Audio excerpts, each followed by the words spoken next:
Εμμανουήλ Ροΐδης, 1836-1904, Έλληνας συγγραφέας, από τους πιο πνευματώδεις συγγραφείς που παρουσιάστηκαν στα ελληνικά γράμματα. Έχει πει τα παρακάτω ωραία. Έκαστος τόπος έχει την πληγή του. Η Αγγλία την ομίχλην, η Αίγυπτος τας οφθαλμίας, η Βλαχία τας ακρίδας και η Ελλάς τους Έλληνες.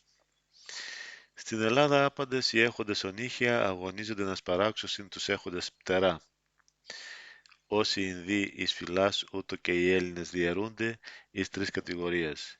Εις συμπολιτευόμενους, είτε έχοντας κοχλιάριον να βυθίζωσιν εις την χύτραν του προϋπολογισμού, β.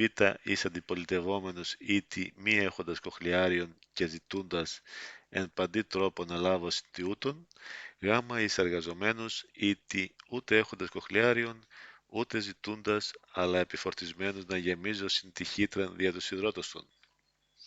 Σέβομαι τους νεκρούς και όταν ακόμη είναι ζωντανοί.